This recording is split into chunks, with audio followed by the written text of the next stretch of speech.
Once you've chosen your products and niche and built an audience, the next step is to create your own e-commerce store. This is an online storefront where you can show your different items and encourage sales. Being successful here is not just a matter of choosing the right design to begin with, but also thinking about how you're going to arrange and price your items to help them move. This ultimately comes down to a lot of psychology. When it comes to e commerce website design, there is a single overriding goal, which isn't always true of a regular site design.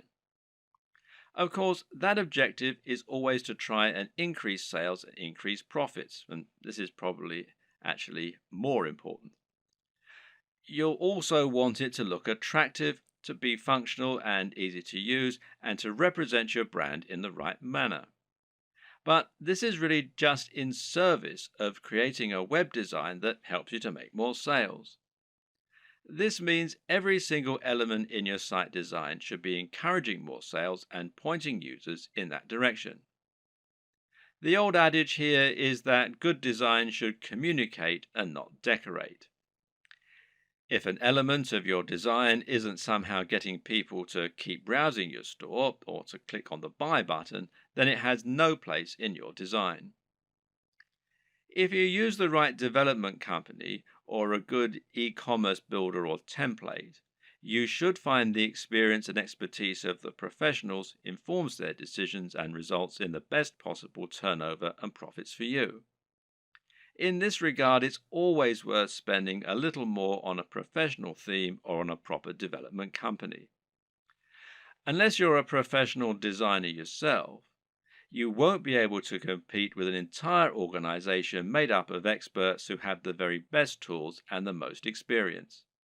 And any lack of professionalism in your site design is going to reduce the trust in your brand and make visitors less likely to buy. An e-commerce store, more than any other design, needs to look professional and have a sense of polish and sheen. The easiest way for most digital marketers to create their own e-commerce store will usually be to use a WordPress theme like WooCommerce. Now, WooCommerce is a theme and plugin combination that will transform an entire WordPress site into an online store. And this makes managing your store just as easy as managing any WordPress website. You can still get a professional design for your site, meanwhile, by hiring a professional designer to create your theme for you, or by buying one that you really like the looks of and you think will fit your brand.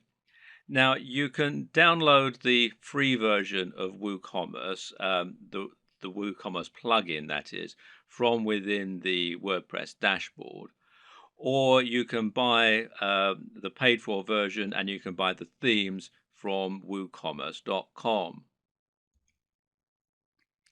There are other options too. For example, Shopify gives you a hosted e-commerce platform. And this means that the site will be located off your server, just like a profile on Facebook, for example. You then send your customers to that page where they can shop through your multiple products. And this can help make things a little easier and simpler to run. But it does ultimately mean that you lose a little of the freedom and flexibility that comes, with terms of your website design and how it all looks and how it all works, etc. And there are local versions, the Shopify.com if you're in the US, shopify.co.uk if you're in the UK, and there are some other local versions as well. Now, do bear in mind that this is a paid for service, but there is a 14-day free trial at the time that I'm making this video. Either way, through choosing a well-known platform such as one of these, or Magento, which is magento.com, or BigCommerce, which is bigcommerce.com, will mean that you can find a large amount of support, free themes, plugins, and more that will help you sell. And some of these features can be incredibly useful, such as the ability to add widgets right there on your blog that promote your top items, for example. So don't steer away from the big players. Using these methods will help you to generate more sales by having a professional looking and performing website. Nevertheless, it's still always useful to understand the theory and principles behind it so that you can continue to implement best practices yourself, especially when it comes to aspects that fall outside the realm of design, such as price. Now, here's how the right combination of pricing, positioning, and design can help to make your items sell more effectively. And the first is contrast. Now, contrast can, of course, be aesthetic, and making choices such as using red buy buttons against a white background is a great way to make a particular element stand out and get more clicks. And this also comes down to color psychology, but we won't go into this right now. The other type of contrast refers to the way that you position items next to one another, with the objective being to place expensive items next to cheap ones. Why? Because this makes the cheap items appear even more affordable and the expensive items appear to be even more premium. Now, let's say you have a $10 tie next to a $50 tie. Someone who wants the very best tie might be all the more impressed by your premium offer, knowing that it's 5 times more expensive than the cheapest product. Meanwhile, someone who doesn't have as much money to spend and who feels guilty about buying a new tie can convince themselves that the $10 tie is a great deal. They can compromise and convince themselves that they're being sensible by choosing the cheap tie. They've saved $40 even though they're still buying something they might not have otherwise. This way, the right pricing can really help to sweeten a good deal, and a good e-commerce website design should take full advantage of that. Earlier on in this series, we described why it was so important to have multiple ranges of prices in order to attract a range of different types of buyers. When we looked at contrast, meanwhile, we saw that varying prices could be used to make items look like an even better bargain, or like they're of an even higher quality.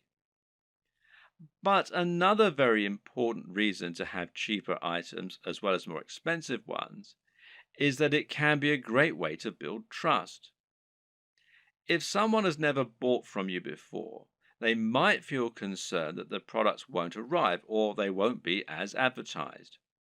Even if they read your content and like it, they've no guarantee that what you're selling is going to be high quality or that the site will be secure from data leaks. Thus, they aren't going to want to spend $1,000 the first time they ever do business with you. But if you have an item that costs $5 and it's a product people will know, then someone might make that purchase because it's a small risk to take.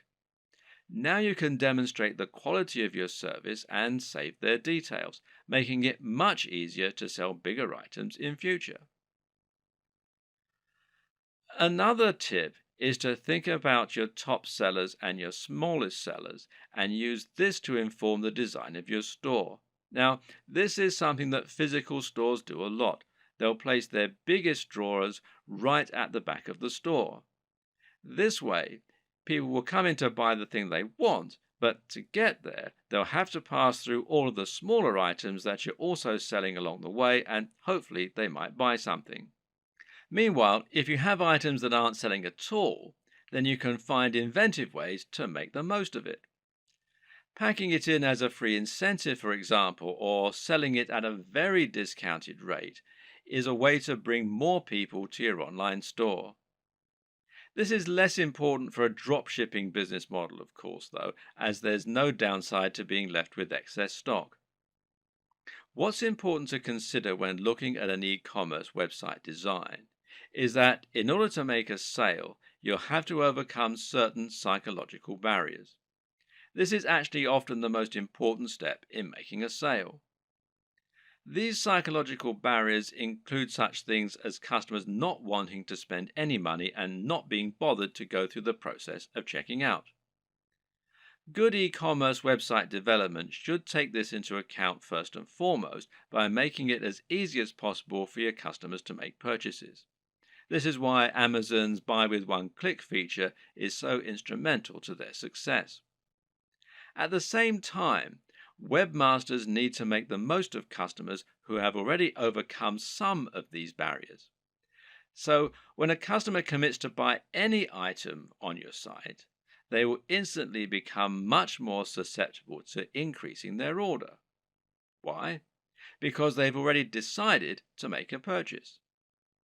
This is why physical retailers use POS, this is point of sale displays, that sell extra items while customers are in the queue. It's so easy for them to add extra things to their basket that it would be foolish to miss this opportunity.